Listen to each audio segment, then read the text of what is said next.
Hey, Anime Stark fam. Welcome back to Deku Mafia to Teacher Part 3. Brace yourselves for more MHA fanfiction excitement as Deku navigates the treacherous world of the Mafia. But before we jump in, if you're craving daily MHA fanfics, head over to my second channel, Snuggy Dude. The link is in the description. Hit subscribe for your daily dose of MHA goodness. Now, let's dive into the action-packed episode. Don't forget to like, share, and subscribe for more. Let the adventure begin. Character speaking, hello, how are you? Character thinking, those jerks. Character speaking another language, well, better than nothing. Character's action, takes out a weapon and points it at the face. This might be useful for more than just character actions. Izuku's POV. After receiving the assignment from my mom and recruiting Nozomi, we headed home. Needless to say, she was jaw-dropped in the back of the truck, as she couldn't believe she'd be living in such a mansion from now on. After introducing her to the girls, who welcomed her with open arms, relieving me of some stress, I told the girls to eat well because we had work today and needed to coordinate. After finishing the meal, I went to my room to check my laptop and gather information about the targets to plan our approach. After reviewing the information, I decided to split into 3 groups, with 2 groups handling specific objectives, and the third group keeping us informed about police and hero activities. Group 1, Gina, Veronica, and Nozomi. Objective, Singer, a German arms dealer supplying weapons to the ex-Japanese military. Mission, Gina and Veronica would assassinate the German leader with their group. Nozomi would drive my truck, seize the small arms shipment during the confusion, and then take the girls and weapons back to the mansion. They were allowed to dispose of the vehicle in case of pursuit. Group 2, Izuku and Kazashi. Objective, Hanayama, a drug dealer supplying the ex-Japanese military. Mission, Izuku would distract Hanayama and the organization members while Kazashi dealt with the right-hand man and the organizer of the ex-Japanese military. After completing the mission, they would escape on one of my unregistered motorcycles through alleys until they were close to home. Group 3, Kozakura, Reiko, Shura, and Lina. Objective, keep groups informed, warn of possible police or hero presence, and provide escape routes in case of pursuit. Mission, Kozakura would inform the groups of police and hero activity, give an estimated time to retreat before being caught, and provide safe escape routes to avoid drawing attention. Shura and Lina would protect the house and Kozakura, with permission to take violent measures if someone infiltrated or tried to harm Kozakura. Their mission ended when the groups returned home, and Reiko was to stay with Kozakura. Operation start time, 12 a.m., operation deadline, 1 hour. After creating the plan, I went to the girls to explain how we would divide and assign roles during the operation, asking them to be prepared. They agreed, and each went to a room to get ready. Current time, 11 p.m. I honestly didn't think I would spend so much time at the police station, but no matter, I have my informant. Narrator's POV. After the girls prepared, Izuku did the same, going to his room to get his equipment ready. Since it was a quick mission with the need to avoid attention, he decided to pack light and camouflage everything in a violin case. As for his attire, he chose something inconspicuous. Unable to describe well, so here's an image of the weapons and how he'd dress. Just imagine it's Izuku. After getting ready, he went to the garage to prepare the motorcycle, as they were about to leave, and on top of that, the target would be in a somewhat remote location. Izuku, alright, a quick check, and then wait for Kazashi. Heading towards the motorcycle. After quickly checking the motorcycle, Izuku started thinking about how he would sell the drugs while finding a smuggler. He was brought back to his thoughts upon hearing Kazashi's voice. After quickly checking the motorcycle, Izuku began to think about how he would sell the drugs while finding a smuggler. He was pulled out of his thoughts upon hearing Kazashi's voice. Kazashi, apologies for the delay, Izuku-sama. Izuku, looking at how she was dressed. Izuku, yes, she definitely fits Kazashi's style, you look quite lovely. Blushing slightly at Kazashi, but are you really sure about going like this? Kazashi, why do you say that? Izuku, I mean, you seem like an easy target. I have my backup, but what about you? And, lastly, what about your weapons? Kazashi, about that. Bows slightly. Don't worry, Izuku-sama. Thanks to the training from Tenryu-sama, I am quite skilled. Also, I believe it will be an easy mission after all, you will do most of the work, and I'll just get rid of 2 guys. Izuku, alright, now what about your weapons? Kazashi, this is all I need. Showing 3 slightly longer than normal kunais, so don't worry, and my quirk will help me a lot. Izuku, now that I think about it, how does her quirk work? If I recall correctly, last night I didn't sense her presence at all, and on top of that, I didn't see her until after dodging the kunai. I suppose I'll ask her after we're done. Well, we need to go, otherwise, we won't make it on time. Getting on the motorcycle. Kazashi, hi, getting on the motorcycle as well. After Kazashi got on, Izuku started the motorcycle and began to drive. After driving for 30 minutes, they finally arrived at their destination. Izuku hid the motorcycle in a nearby alley, and after hiding it, he and Kazashi started walking to the entrance of an alley with a view of a run-down motel where they were supposed to go. Izuku, Kazashi, you'll be on my side so that you won't be seen, alright? Looking at her. Kazashi, understood, positioning herself on Izuku's left side to hide. Wow, the boss is really tall. Noticing Izuku's prosthetic arm. How did he lose his forearm? Izuku, calling Kozakura, now we wait for her to answer. I hope they remember what I told them about the weapons I gave them. Flashback. After Izuku changed, he saw Nozomi coming out of her room and decided to talk to her. After getting her attention, he asked her to accompany him to Kozakura's room to discuss something. Luckily, Reiko was there, so he avoided having to go find her. Once inside the room. Izuku, alright, girls, have any of you ever used a pistol? Sitting in a nearby chair. Reiko, raising her hand, never. Kozakura, neither have I. Nozomi, raising her hand, just one with paintballs, does that count? Izuku, no, it doesn't count. Well, wait for me here. Went to his room and returned with 3 pistols. Alright, girls, these, placing the pistols on the desk. Izuku, our Beretta 98F's 9mm caliber pistols. What I'll do now is give you a quick tutorial on how they work, understood? Looking at the girls. Girls, understood. Izuku, each take one after they took them now, see this small tab? Pointing at the button, and they all nodded. It's the safety to fire, you must lift it. Point 2, see the small button behind the trigger? Pointing at the button, and they all nodded. It's for ejecting the magazine. Lastly, to use it, you need to release the safety, load a magazine, pull the slide back, aim, and pull the trigger. Any questions?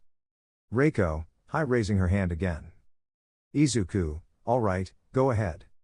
Reiko, why do we need weapons? Izuku, it's a precaution, in case things go south and we need to defend ourselves. Except for Nozomi, you're not experienced in combat, so having weapons is more of an emergency measure. Reiko, thanks for explaining. End of flashback. Kozakura, answering the call. Hello, boss? Izuku, can you confirm if we're in the right place, please? Kozakura, let me check. Yes, you're in the right place. The target should arrive in 5 minutes. Izuku, thanks. How about Group 1? Kozakura, they're in position 2. Their target has arrived at the port, and they're just waiting for the operation to start at 12. Izuku, thanks. Keep us informed of any activity, and if things get tough for Group 1, tell them to ensure they eliminate the leader before withdrawing. Understood? Kozakura, yes, understood. Izuku, hangs up, the operation is about to start, but there's still no sign of the target, sees a limousine park in front of the motel, bingo, lowers his violin case and places it on his left side. Alright, Kazashi, are you ready? Kazashi, yes, Izuku-sama holding her kunais. Izuku, alright, in just a few minutes, we'll begin. While they prepared, the targets were already inside the motel, about to start their business. The only ones outside were their armed members to prevent an attack, but for Izuku, they were nothing more than obstacles, and he was about to prove it. Extra 1, a bit nervous. Hey, who do you think the guy in the alley is? Extra 2, I have no idea, most likely, he's just a passerby. Extra 3, he's right, he must be just a random person, so don't get nervous. Extra 1, you're right, I'll try to relax. Meanwhile, in the alley, Izuku crouches and begins to prepare his equipment. 10, 9, 8, 7, 6, 5, 4, 3, 2, 1, now, Kazashi. As soon as he said that, Kazashi disappeared using her quirk. Izuku, so her ability is like a shadow movement. Interesting, points his weapon at the 3 guys outside. After locking onto the targets, he took them out one by one without them realizing it. After neutralizing them, Izuku fired a few shots into the air to attract attention inside, which worked. However, it not only drew the attention of the henchmen but also the drug supplier. Izuku, well, I thought it couldn't get any easier. Hanayama, come out, you darn bastard, and maybe I'll consider giving you a quick exit. Izuku, no thanks, positioning himself behind a nearby car. Hanayama, well, as you wish, fire. His henchman obeyed and started shooting, but unfortunately, none of the bullets hit Izuku, whereas Izuku's shots were precise, taking down one henchman after another. This continued until only Hanayama was left. Izuku, still behind the car, hey, calling out, don't you want to surrender and make this easier for both of us? Hanayama, what the heck is wrong with this guy? He took down everyone easily, why should I surrender? Grabbing a gun from the ground and starting to shoot. Izuku, looks like we're doing this the hard way. Just as he was about to shoot, he received a call, which he answered, hello. Kazashi, Izuku-sama, everything is ready. The targets have been dealt with, and I also have the merchandise. It's just a small shipment, as expected. Izuku, how small? Kazashi, about 3 to 4 kilograms. Izuku, okay, go back to the alley. I won't be long. Kazashi, understood. Hung up. Izuku, well, time to finish this. He stepped behind the car and quickly shot Hanayama in both legs, causing him to fall in pain, dropping his weapon. Then, Izuku walked towards him calmly. Izuku, standing in front of Hanayama, let's make this simple. Pointed his gun at Hanayama's head, where can I find your boss? Hanayama, I'm not scared, idiot. Izuku, well, you should be. Shot. After the shot, he headed to the alley to meet Kazashi. When they met, Izuku was surprised to see Kazashi exactly as she left, flawless. Izuku, looking at her, darn, my sister created a formidable demon, I'll say it once. Kazashi raised an eyebrow, showing she didn't understand. You have a frightening ability, and I'm glad you're not my enemy. Kazashi, happy but remained serious, thank you for the compliment, Izuku-sama. Izuku, any complications? Kazashi, none. In fact, I'm disappointed it was so easy. Izuku, it was indeed too easy, but don't get used to easy things. They can affect your skills, so be careful. Kazashi, understood. After that, Izuku and Kazashi went for the motorcycle. Later, they headed home, grabbing Izuku's case and asking Kozakura for the nearest route. When they returned, Izuku saw the girls getting out of the van, apparently unharmed. Izuku, arriving in the garage and parking, how did it go, girls? He asked as Kazashi got off the motorcycle with a small suitcase. Gina, the mission was pretty easy and quick. I think we took longer getting there than completing the mission. Laughing a bit. Nozomi, honestly, I got a bit scared when they said I would be the one to steal the cargo during the confusion, but I'm glad it was easy. With a big smile. Izuku, I think she enjoyed driving more than playing her role, well, that's good, but it may not always be easy, so be prepared. Nozomi, understood, still smiling. Veronica, Izuku-sama is right, it won't always be easy. We were lucky it was just lackeys, otherwise, the outcome could have been different.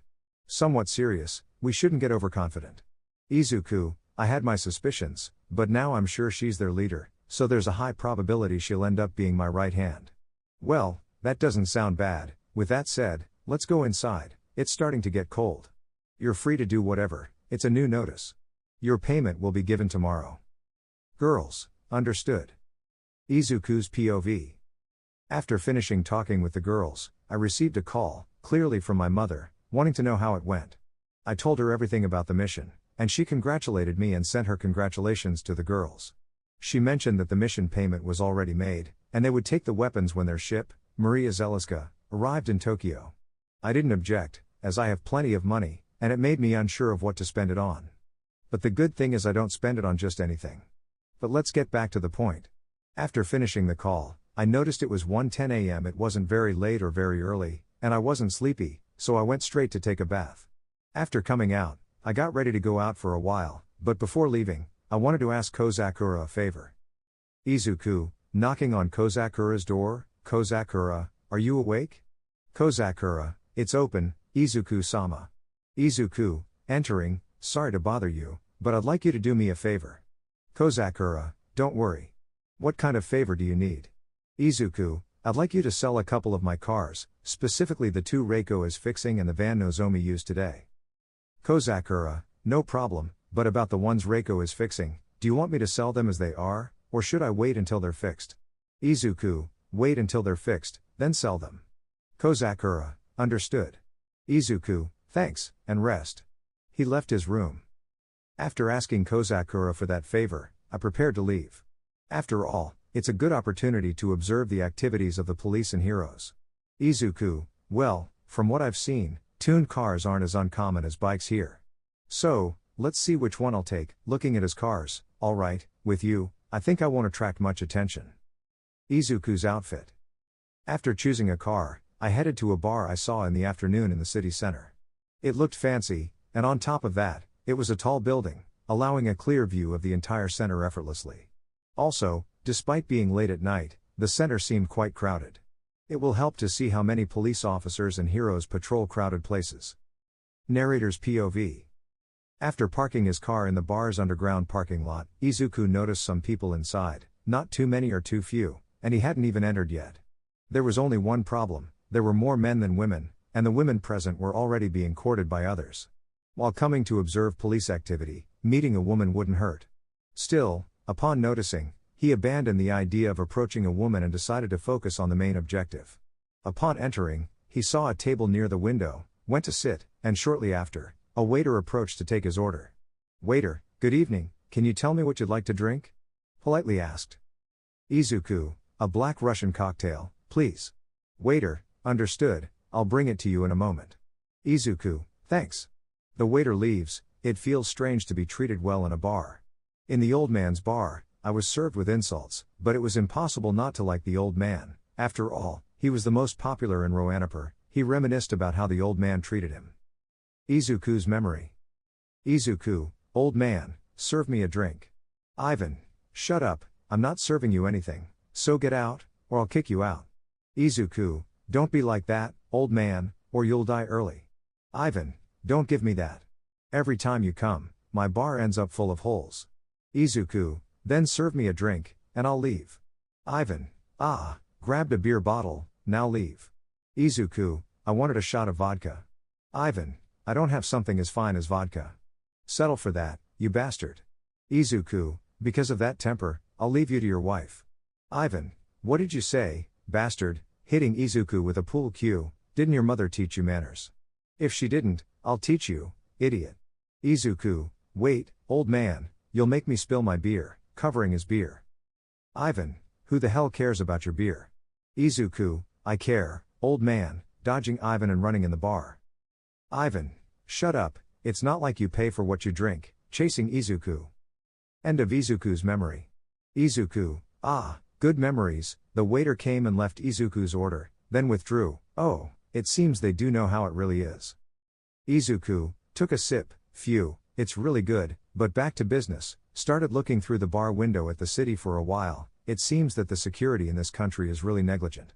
In the time I've been watching, I've only seen one hero and 2 police officers. Finished the cocktail. I thought it would be stronger, calling the waiter.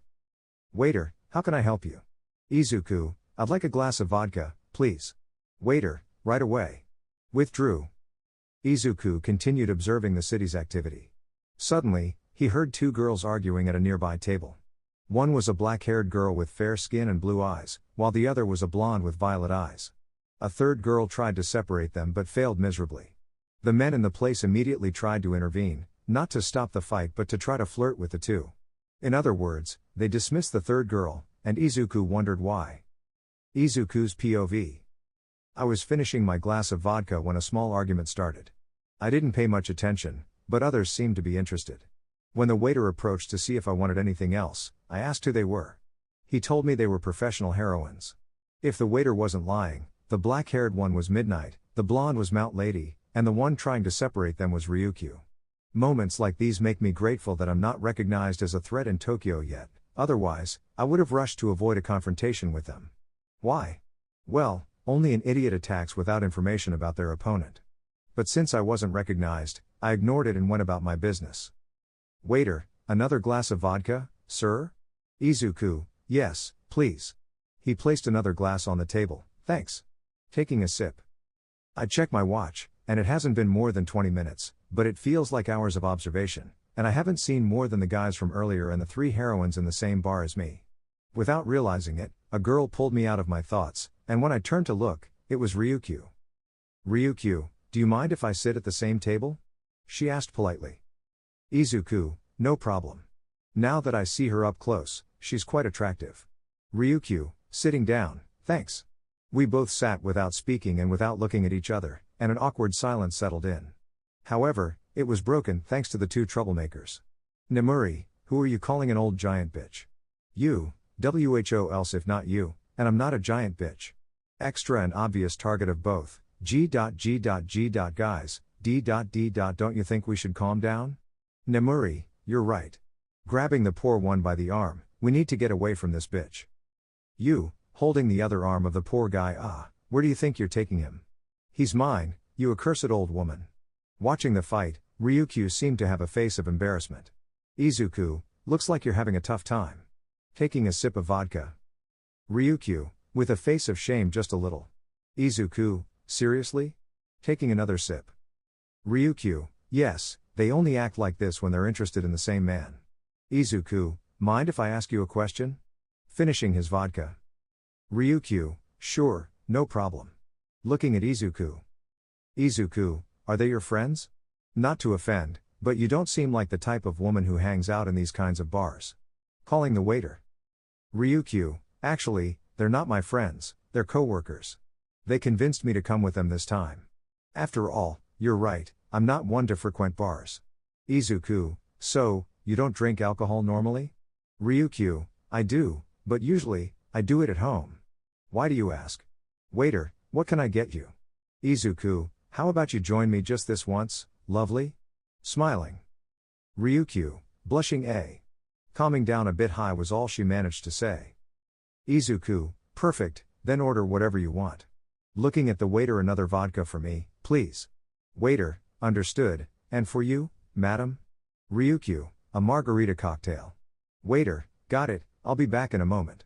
Narrator POV. After sharing a few drinks, Izuku and Ryukyu continued chatting for 2 hours, showing no signs of stopping. While they talked, the argument between the other two had finally ended, but now they were getting the poor guy drunk. However, Izuku and Ryukyu didn't care anymore, as Ryukyu had tried to stop them once again, but this time with Izuku. Unfortunately, the result was the same. The two continued talking and drinking a bit more.